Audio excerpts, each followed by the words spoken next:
想吃火锅不用再去店里了，几十块钱就能够在家轻松做出火锅店一模一样的味道。首先，我们来准备上吃火锅的食材。第一个的话是嫩牛肉，把筋膜剔掉，再来切成大的薄片。第二个的话就是这个宣毛肚，就把它切成这样子，大片大片的。再来准备上一点各种各样的配菜，自己喜欢吃什么就涮什么。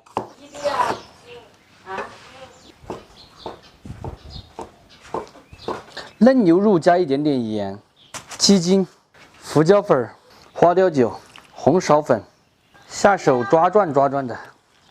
等一会儿直接涮出来的话，就是嫩得不得了；等一会儿直接涮出来，就是又嫩又滑的牛肉。接下来我们就要开始打锅底了。名扬的大方砖火锅底料来上1块，如果人少的话放半块也够。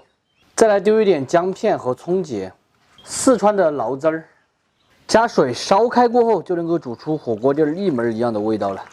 放到灶上点火就行。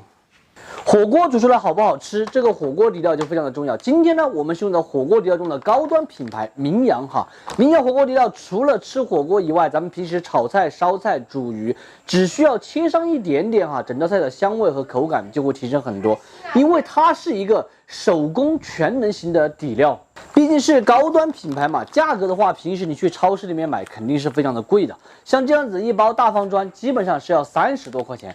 咱们现在是有活动哈，就特别的划算了。像我手里拿的这样子450克的大方砖，有微辣还有特辣，可以去组合选择，3包只要59块8，相当于1包20块钱都不到，真的是特别的划算。喜欢同款高端火锅底料的朋友，直接点视频下方链接去购买。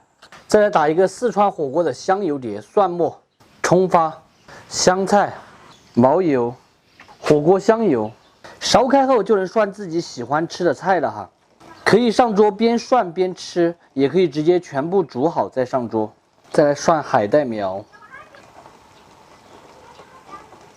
再来下入嫩牛肉。其实这个嫩牛肉是可以边吃边涮的，大片大片的，很安逸。再挨着把其他的菜也煮完。最后的话是这个毛肚，毛肚只需要烫一下就行了。像平时我们涮毛肚的话就是这样子，烫几下，吃这个脆生生的感觉。这种大片大片的宣毛肚，别说吃，就是看看就很舒服。这下关火上桌，咱们今天的四川麻辣火锅就算做好了哈。真子煮出来的火锅绝对的是靠谱并且过瘾，味道和火锅就是一模一样的，看起来你们说是不是就特别的巴适呢？喜欢吃的朋友买几包名扬火锅底料回去，你就这样子煮哈，绝对征服家人的味蕾。要刀啊？你看你那不上，你看嘛。我喝点哈。可不可以？你还给那空不个水不能倒，跟那个吃。还有一个就是川渝以外的朋友，如果吃不了太辣，那么放半块底料就可以了。记住，这个火锅底料吃火锅是味道都不用调的，煮出来就巴适的很。哎呀！哎呦，这个海带苗没有扯断。扯断了呢，你是2根夹在一起，它就缩掉了嘛。没有碰上，你看。跟爸爸干杯呀！干杯！干杯！没有了，喝完了。妈的！以前我们在北京吃的那个铜锅涮肉，其实它好像也叫火锅，只不过是清汤的火锅。下次我们有铜锅涮肉嘛？没有铜锅在里面，它就煮铁锅涮肉嘛，煮的牛肉、羊肉，然后他们是蘸着那个芝麻酱吃，我们蘸了芝麻酱之后确实吃不下，都直接吃到白味的。白味有盐味吗？哎，有盐味。